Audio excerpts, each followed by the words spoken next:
بسم اللہ الرحمن الرحیم۔ کل نفس ذائقۃ الموت، بے شک ہر نفس نے موت کا ذائقہ چکھنا ہے۔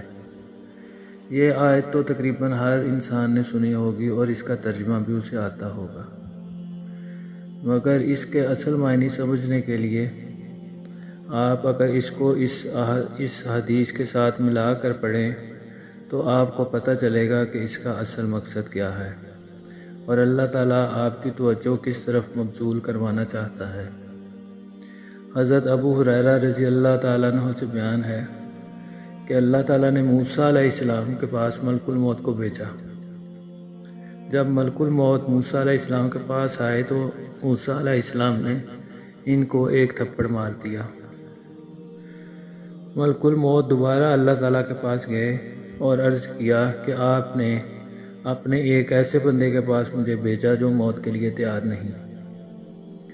اللہ نے ارشاد فرمایا کہ دوبارہ اس کے پاس جاؤ اور کہو کہ اپنا ہاتھ کسی بیل کی پیٹھ پر رکھ دے اور اس کے ہاتھ میں جتنے بال آ جائیں اس کے ہر بال کے بدلے میں 1 سال عمر بڑھا دوں گا۔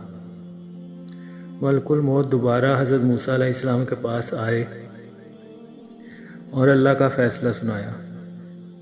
موسیٰ علیہ السلام بولے، اے رب، پھر اس کے بعد کیا ہوگا؟ اللہ نے ارشاد فرمایا کہ پھر موت ہے۔ موسیٰ علیہ السلام نے عرض کیا، اگر پھر آخر میں موت ہی ہے تو ابھی کیوں نہیں؟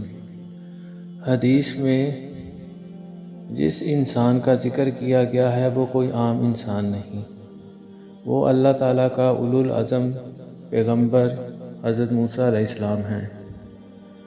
اب اس پورا واقعے کو اپنی زندگی میں رکھ کر دیکھیں تو آپ کو پتہ چلے گا کہ ہم اس آیت کو پڑھتے بھی ہیں، اس کا ترجمہ بھی جانتے ہیں، لیکن وہ اٹل حقیقت جو کہ آ کے رہنی ہے، جس کو کوئی نہیں ٹال سکتا، وہ موت ہے، مگر اس سے کوئی انکاری بھی نہیں اور اس کے لیے کوئی تیاری بھی نہیں۔ موت ایک ایسی حقیقت ہے کہ جو زندگی کے ساتھ ہی شروع ہو جاتی ہے۔ جس وقت بچہ ماں کے پیٹ میں تقریباً 120 دن کا ہوتا ہے تو ایک فرشتہ آتا ہے اور اس میں روح پھونکتا ہے اور لوح محفوظ میں اس کی جتنی تقدیر لکھی ہے وہ بھی اس کے ساتھ ہی اس کو بتا دی جاتی ہے۔ اس میں اس کا رزق اور اس کی موت بھی شامل ہے۔ زندگی، رزق اور موت، یہ تینوں آپس میں بالکل متصل ہیں، مگر ان میں سے 2 کو تو ہم بہت چاہتے ہیں، زندگی اور رزق، اور جو تیسری چیز ہے موت، اس کو جانتے ہوئے بھی ہم اس کو نظر انداز کرتے ہیں، مگر اس کو نظر انداز کرنے کا کوئی فائدہ نہیں۔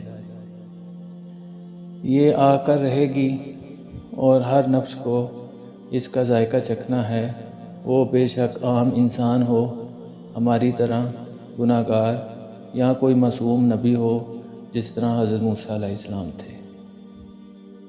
رسول اللہ صلی اللہ علیہ وسلم کی ایک حدیث کا مفہوم بھی یہی ہے کہ موت کو اکثر یاد کیا کرو۔ موت کو یاد کرنے کا فائدہ یہ ہے کہ دنیا کی محبت تمہارے دل سے نکل جائے گی، مگر اس کے برعکس ہم تو موت کو یاد ہی نہیں کرنا چاہتے اور یہ سمجھتے ہیں کہ ہر دوسرا انسان مر جائے گا مگر شاید ہم بچ جائیں گے اور موت ٹل جائے گی۔ مگر موت اور قیامت، یہ وہ 2 حقیقتیں ہیں جن کا اللہ تعالیٰ نے قرآن میں بار بار ذکر فرمایا اور بتایا کہ یہ کسی حال میں بھی ٹل نہیں سکتی، یہ اللہ کا حکم ہے جس کو کوئی تبدیل نہیں کر سکتا۔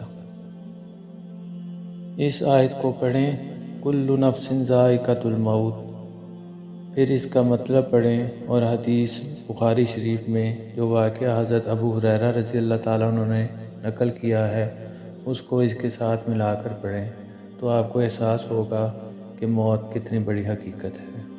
اللہ تعالیٰ ہمیں اس کی تیاری کی توفیق دے اور ہم اپنے اللہ کے حضور اس حال میں پیش ہوں کہ اللہ ہم سے راضی ہو اور ہم اللہ سے۔